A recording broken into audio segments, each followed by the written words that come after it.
welcome to the Unschooling Lifestyle channel. My name is Julieta Duval and I'll be your host in this short video. I'm so excited about this because, as I mentioned in my first video, I have been a flight attendant for 18 years and I have seen and experienced a lot in those years. But one of the things that I see the most and sometimes avoid for a little bit is the end of year travel. So there's a lot going on there at the airports, inside the airplanes, maybe you're anywhere in the Midwest right now, things are not going smoothly. So I just have some nuggets of information for you. I hope they help you, and we will be approaching them from the unschooling and peaceful parenting perspective. So thank you so much. Without further ado, let's dive in. This is a huge one. Travel only if it brings you joy. So let's think about your travel plans. Are you happy? If you're thinking about getting on an airplane right now to go see family members that you only see once a year, does it bring you happy? Does it bring you happiness? Does it bring you joy? Are you excited? And if the answer is quickly a big fat no, then don't do it. Give yourself the permission to talk to your husband, talk to your partner, talk to your children, talk to the people that you consider the core of your family, and find out what is it that you guys want to do. If you already know that this is going to be like stressful, or the family drama that we all have, it's going to come out like it did last year, do yourself a favor, just don't do it. If you're anywhere in the Midwest, weather right now, it's affecting all travel plans, so things are not going smoothly. So just do what brings you joy.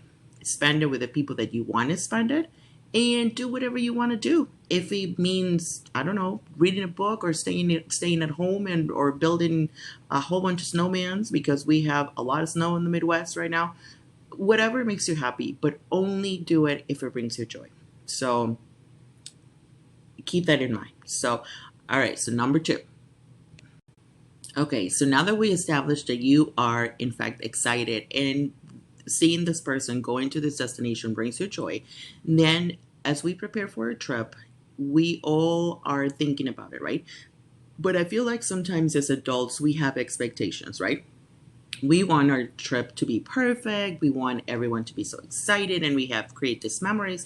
So there in your head, we build this trip the way it should be. And then when we get to the airport and we begin the process of getting from point A to point B, then it starts. Everyone's needs start showing up, and we are not somehow prepared for them, right? So then our expectations are not being met as we progress into our trip, and then we think, oh, we should have just stayed home. And it really doesn't have to be like that. So leave your expectations at home. It will serve you well. I promise you that. So everyone's needs are matter. Everyone's needs should be met, including your own. If you need just 5 minutes to yourself, those family bathrooms at the airport are a fantastic option. The last time we were in Cancun, we spent almost 2 hours in a huge bathroom, but the lighting was super like calming. It was almost like being at a spa. It had a lot of marble, and there wasn't a lot of people because it was at the end of the terminal, so there wasn't a lot of people going through it. And we just sat there because the energy outside in the terminal was a lot. There was a lot of people. Everyone was traveling. Some flights were being canceled. So there's just a lot going on. So leave all expectations at home and enjoy the trip and enjoy the process of getting there, and just see what memories can be made. And as an unschooling family, I can tell you that big conversations happen at the airport. Like, you can talk about anything, and you can really make it a really pleasant trip. So, yes, leave all expectations at home. I promise you, it is going to be a game changer. So, okay, so let's go on to number 3.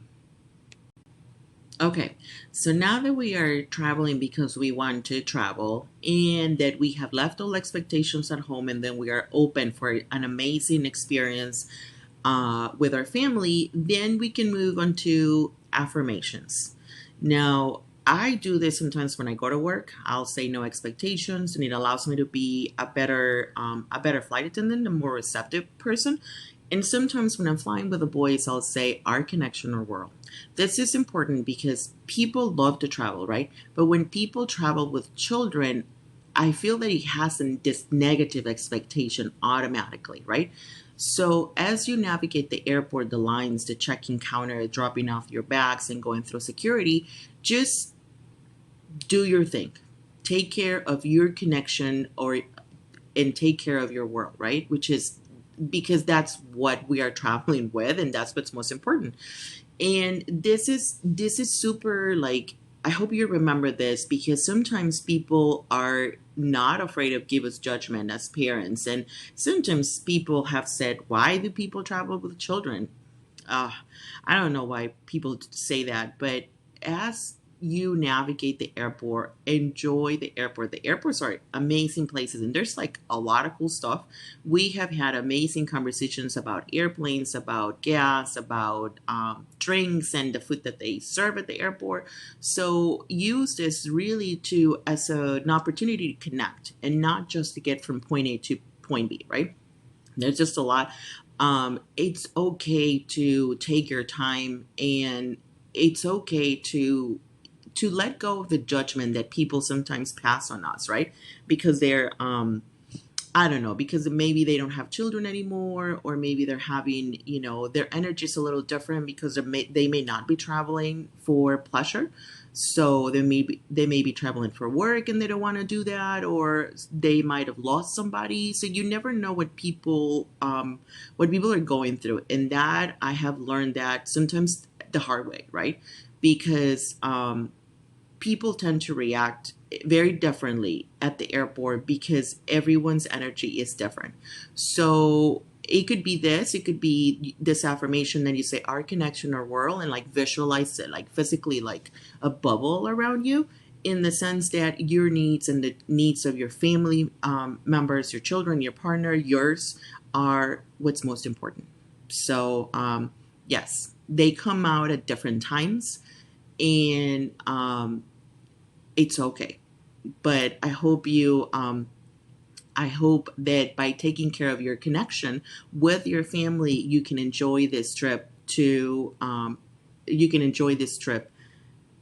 way it should be enjoyed, right? Okay, so number four, the airport packing list. This is a little bit more practical in the sense that you want to have kind of what you need. And I think parents are usually really cool about bringing a whole bunch of stuff because you never know what you may need, and that's okay. But one thing that you should really, really consider and at the top of your list is bring food and water. Bring food because food at the airport has changed a lot. Everyone's working with minimal staff, and sometimes the food choices are not what we want to eat in that particular moment, right? So just bring something that's familiar to you, bring something that you know your children would eat, and because then you can be on your own time, right? Yesterday we spent almost 2 hours, right, waiting to get the ice in Minneapolis, and we did do a water walk, but it wasn't until like I don't know, maybe 45 minutes after that, or like 30 minutes after we sat in the de-icing path.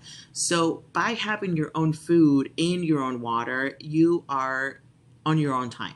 So you're just enjoying your own little thing, and that is usually a lot better. So obviously you can't bring water through security unless it's water for a baby, but you can bring your own thermos, and everybody has filter water, so you can fill them and or buy a bottle of water if you choose to do so, and then just put it in your bag. So always carry something that you know you and your children will enjoy as a snack or something, because you never know how long you may be inside the airplane or just at the airport.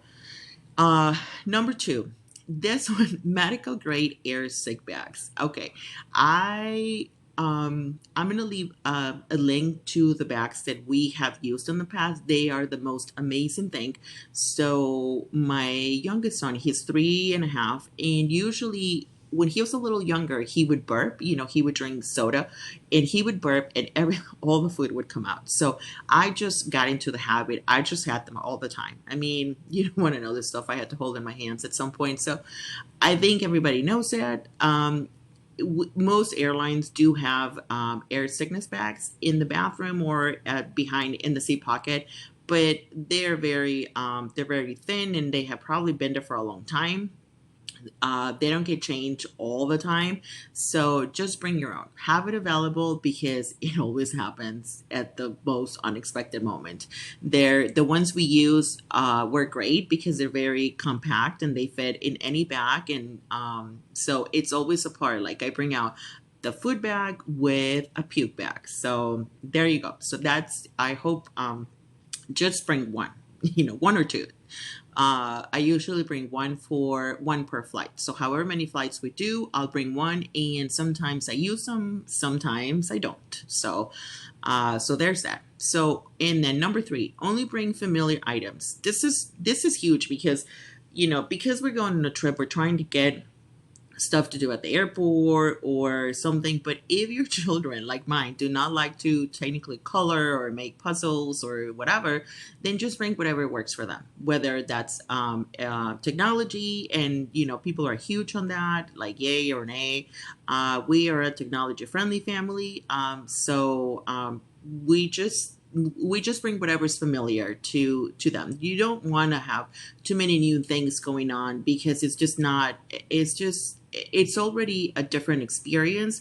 So want to keep it as familiar as you can to your normal life, right? Bring some pain reliever for yourself and for your partner, and sometimes for your children because they do get like mild fevers or something when you're traveling for long days or you wake up really early. So it has happened to us. So we always have a little something on hand. And the last one, and I love this one, and this is not technically something to pack, but time and connection. Okay, so time. Give yourself time. I cannot tell you how helpful this will be. Uh, the lines are not as long as they used to be. Well, it depends on the time of day, right? But bring yourself time. Bring yourself time. Give yourself the gift of time to navigate the airports, to go through the escalators a few times, to go through the moving sidewalk a few times, to see the bathroom. I mean, I always say no trip is complete if you don't visit the airport bathroom and the airplane bathroom. So just give yourself time. I know it's not always possible, but just it will be very helpful. So not everyone's stressed because you have to run through a connection. Sometimes that's unavoidable. And when that happens, you just do what you have to do. But if you are planning to go to the airport, just give yourself plenty of time. Connection. This one is big though. As an unschooling family, obviously we base our relationship in connection, and connection is huge. And sometimes when we go through the airports, we're going through the lines, going through the motions, checking in, getting through security, the gates and whatnot. So once you are able to slow down a little bit, then do a check-in with yourself about what do you need for yourself, and then connect with your family, right? Sometimes connection can mean a conversation, can mean a game, or if anything else feels just too much, then you can watch funny videos. We love funny videos, especially cat funny videos. So if you could just spend a few moments laughing and then just kind of regrouping after the whole experience of checking in and getting to the gate, and kind of just put yourself in a good mindset to get onto the airplane. So that's about it. That's it. Thank you for sticking with me. That's it, everyone. Thank you so much for sticking with us through this video of travel tips. And I hope this will help you navigate your travel experience in the upcoming days, weeks. So please do share this video with any friends or family that may benefit from this. And do comment if you have had, if you had any experiences or any tips for any other fellow travelers. Next week, we will be talking about vision board and setting intentions for our unschooling year in our travels as we approach the end of 2022. Thank you so much. Have a wonderful day. And remember that your time is precious. I hope you're making it count. Take care. Bye.